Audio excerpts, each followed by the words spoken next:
Happy New Year! I'm Karen Burton, and for those of you who are joining us for the very first time, I've lost 75 pounds over the past couple of years by just lowering the total number of carbohydrates that I consume. When I first began a couple of years ago, I was sort of doing keto on and off that very first year as I built my knowledge base around what the proper human diet really is, and I learned new ways to plan, shop, and prepare food. I noticed that whenever my carbs were lower, I felt a lot better physically and mentally. So I continued to clean up my diet, removing more processed foods, removing more carbohydrates, and increasing the amount of healthy animal fats that I was consuming until I was steadily able to maintain keto.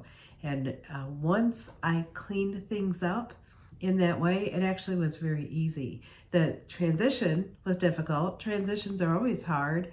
Changes are always hard. There's a lot to learn, and then there's new skills that you need to build. So building those skills, learning what I needed to learn, unlearning what I needed to unlearn. There a lot of the things that I had to learn contradicted what I always thought that I knew were true.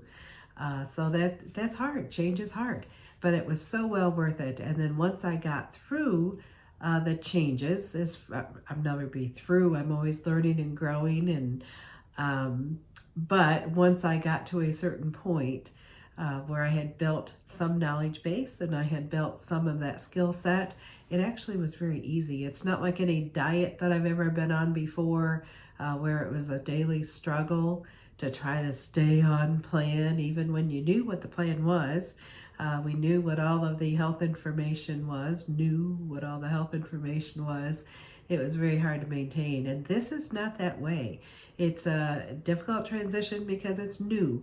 But then once I got transitioned, it's moving from a carbohydrate burner to a fat burner, and moving from the mindset that I need to have my grains, I need to have my vegetables, and I need to be low fat, right? High carb, low fat, low protein is what I had always thought was healthy. Well, that's not what's healthy for me. What's healthy for me is actually high fat. 75% of my calories every day come from saturated animal fats. Protein, moderate protein, and extremely low carbohydrate. And it feels good and it's very easy for me to do now that I've gone through that transition. So as I continued to clean up my diet and I transitioned into ketovore, it increased my physical and mental healing significantly. So my husband and I talked about how we could participate in World Carnivore Month in January this year. And as we talked about, what would we need to change, we realized really we've been carnivore since August with occasional onions and condiments. And we didn't intentionally go carnivore in August. I did intentionally clean up my diet a little bit more in August. I saw some things that were not doing well for me, and I have another video that talks about that. But it was that cleaning up, it was that getting rid of sweet treats is what it was. Just kind of landed us in carnivore unintentionally. Not that it's a bad or a good thing, it's just we didn't even know that we were going carnivore. So we just feel better eating this way. I really enjoy the simplicity of planning and shopping and preparing carnivore meals. So as we begin this new year, I have just one objective this year with several goals that are intended to help me achieve that objective. And the goals will likely be tweaked throughout the year as I learn what does and does not work. But this is where I'm starting. So the objective is, a thing that I expect to achieve, right? And usually an achievement needs to be measurable, and I don't know a way to measure this. This is kind of subjective, but this is what my objective is in 2024. It's to expand my capacity to walk more fully in all that God has created me to be and to do. As my brain is racing so much faster than my body at this point, and that's a fairly new thing. That's a new thing that kicked in as I moved into from the kind of keto to ketovore to accidental carnivore. Brain function is exploding, creativity is exploding, and there are so many more things now that I want to do than what I actually can do. every day, and I believe I'm just working at a tiny fraction of the capacity that I was designed to have, and I want more. I want to do more. I want to be more fully who I was created to be. So it's really important that I grow in my ability to focus on what's really important, because all of these 200 ideas that I have every day are not things that any person could actually physically do. So I need to be able to focus on what is the most important thing, and then I also need to have the energy to do those things. So I want more in 2024. I want more energy. I want more focus. I want more physical endurance. I want more emotional stability, and I want more spiritual strength. So the way that I plan to do that, these are the things that I can actually do and I can measure to help me achieve my goals. And number one is to read through the entire Bible this year. And of course, I've read through the Bible several times throughout my lifetime, but to read through it in an entire year, I don't know that I've ever actually achieved that. Even though usually every January I think I'm going to read through it in a whole year, that usually is not done. I get distracted and it takes a little longer than a year to get through, usually 2 or 3 years. But the achievement of this goal is expected to renew and strengthen my mind and spirit every day. It's also expected to leave a legacy to my grandchildren. I'm actually recording my daily reading on YouTube and Rumble. It's a brand new YouTube and Rumble channel that I created specifically for that purpose. That's all that's going to be on that channel. It's called Big Rocks Win, and it's just going to be reading the Bible. It's not any commentary. It's not any preaching. It's not anything. It's just reading the Bible, one chapter at a time. So this will be a legacy that my grandchildren can view anytime that they want to see Grandma Karen reading her favorite book. And it's also to provide a resource for anyone else who would like to use my daily readings as a tool to help them read through the Bible. And of course, it will be by recording it on YouTube and Rumble, it will give me some level of accountability. And especially if I think even one person might be wanting to use that as a tool, then I'll be feeling very responsible that I need to get that reading out there every day. So I'll use a monthly tracking sheet to track that goal, and I'll be sharing that on my weekly updates on this channel. The number 2 goal is to continue to consume less than 10 total carbs a day, as I've been doing for the past year, and I'd like to continue that for the entire year. And I am not legalistic about that, but I do track it every day in Carb Manager, and will continue to do that.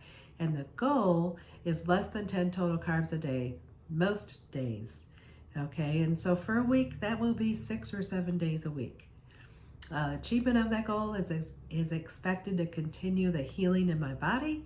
It's expected to increase creativity, and it's also expected to increase the ability to focus on the task at hand. Number 3 is weekly updates to this channel. When I started this channel in September, I expected to be putting out more regular videos. I have, hundreds of ideas of videos that I would like to do. And, again, just like anything else that we set out to do with great intentions, we get distracted and other things come up. So I really want to commit in 2024 to do weekly updates to this channel. I know that in watching other YouTube channels of people who are traveling this journey to optimal health, especially people like me who've lost a significant amount of weight, and I still have a significant amount of weight to continue to lose. I need another 60 pounds before I get into a healthy BMI. So, I expect a significant amount of that is going to come off this year as I continue these plans. And weekly updates, it's really helpful. You can see the changes, in the face and in all the changes. They're just so obvious. I know when I watch other people, and so that's what I'm wanting to really commit to, those weekly updates. And that'll help me to stay more accountable to following through, I think, on all of my commitments, to follow through on this one commitment. It'll also provide a vlog of my progress this year that I could look at when I need encouragement later on. Sometimes we all just need to be reminded of where we've come from. How far have we come? And I'm also hoping that it'll provide some encouragement to you as you travel your own path toward optimal health. And I especially want to be encouraging to those who might be traveling at a slower pace. You know, as a 64-year-old who's been obese all my life, I'm traveling at a fairly slow pace compared to some younger people who are, you know, they jumped right into carnivore and lost 100 pounds in 9 to 12 months, and that's not been the pace. They greatly encourage me, and I have a lot of respect for them, but that's not been the way the path is unfolding for me. And I think sometimes people look at that level of success and say, oh my gosh, you know, look at what they're doing, and why isn't that working for me? Well, because we're all different. We all have different levels of metabolic health, you know, and somebody like me who's been metabolically unhealthy for 60 years, it took a while to heal things, to clean them up, to get things moving. So my YouTube and Rumble channel, Choosing to Live One, is one of the things that'll be used to track it. Either there's a weekly video up there or not, and I'm really hoping to have more than just once a week video. There's other video, like I said, ideas that I have, but at the very minimum, there'll be a weekly update video every Friday, and I am committing to that starting this Friday. And a monthly tracking sheet will be used actually to track all of these goals, and that'll be shared every Friday in my update. Just a little, here's what we did, my little report card. So the last one is by the end of 2024. I would like to have a regular habit of fasting 2 to 3 days a week. And I know that sounds excessive. I would have thought a year ago that that was crazy and ridiculous.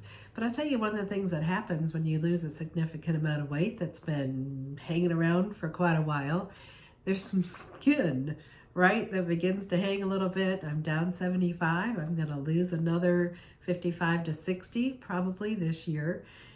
So that's going to be a lot of skin. And Dr. Berry, Ken Berry, if you haven't seen him, I do watch his videos. I am a member of his PhD community, and it's been extremely helpful to me in my journey. And I don't know that I could have probably not gotten this far without their support.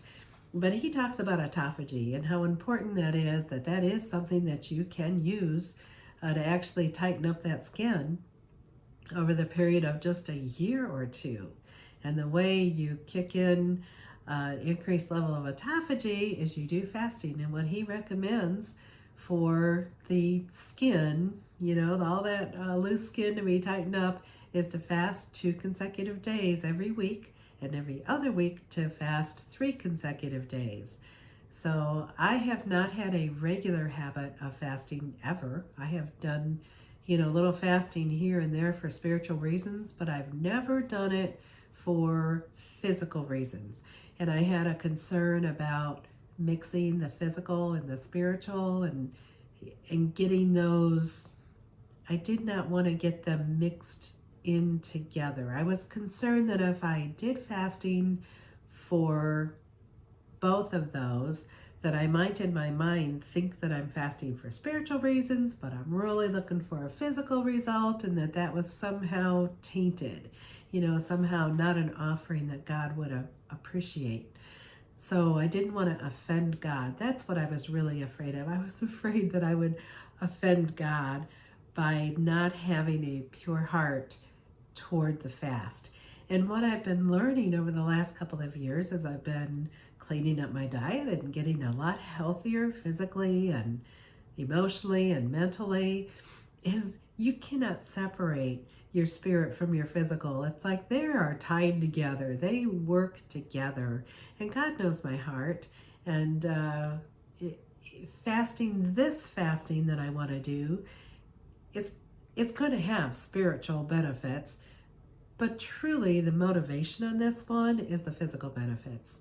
And since I haven't done it, we're going to see how it goes. As everything at this age that I do, I'm going to ease into it. So we're starting today, happens to be a Monday. I want to fast every Monday this year. So that I can do, and I started today. And when I get good and comfortable at fasting every Monday, I'm going to add Tuesday. So then I'll be fasting Monday and Tuesday. And I am not in a hurry to roll that in. Kind of like, you know, the keto. I was not in a hurry to be consistent every day, because I realized I had a lot of things I needed to change, and I was willing to change a little thing at a time, and get this one piece in place. The first piece that had to go into place for me was getting rid of grains, because I ate a lot of grains, a lot of pasta, a lot of rice, even a lot of beans are not a grain, but I ate a lot of beans, um, a lot of bread, those kinds of things. So the first thing I took out was the grains, and it took a long time to get that cleaned up before I was ready to move to the next thing. So fasting, same way, we're going to start with Mondays, and when I'm able to do that and it's consistent, then I'm going to add Tuesdays. And when I'm able to fast Mondays and Tuesdays, assuming that my body agrees with this and everything is going well, then I'll add Wednesdays. And I want to have that pattern done by the end of 2024. So it'll be Monday, Tuesday every week, and then every other week I would also be adding Wednesday. And like I said, I will honor how my body responds to that. And assuming that everything goes the way that I hope that it will go, by the end of the year that'll be in place. If I don't add Wednesdays in until December, I'm good with that. I still can meet my goal, right? So slow and steady, we're going to take that one. So on January, my January goals, those were my 2024 goals. My January goal is carnivore on purpose. As I mentioned, I was kind of keto to intentional ketovore to an accidental carnivore. Well, now in January, we're actually going to be an intentional carnivore just for the 1 month. Probably bring some more things back in February, but we'll see. We'll wait till the end of January, and then we'll set our February goals. But what that means for January is I'm putting away the stevia, putting away the keto chow, which I've really come to enjoy, putting away the vegetables. Now, the only vegetables we really eat anymore are onions now and then, mushrooms, Brussels sprouts, that's about it. But I'm putting those away, putting away the ketchup and the mustard and the barbecue sauce. So those are going away for January. What I'm keeping is the beef, butter, bacon, eggs, pork, chicken, fish, bacon grease, bone broth, dry spices, cheese, heavy whipping cream, coffee, and tea. And the cheese and the heavy whipping cream we actually have cut back on the last few weeks, and we're going to continue to do a reduced level of those, but I'm not saying goodbye to those for January. And there'll be a monthly tracking sheet also for this goal that I'll share with you on Fridays. So what I'm wondering is, what about you? How are you choosing to live in 2024? I'd like to encourage you to travel a path toward better health. You're either steadily improving or you're steadily declining, depending on the choices that we make every day. So let's get more in 2024, and I will see you again on Friday.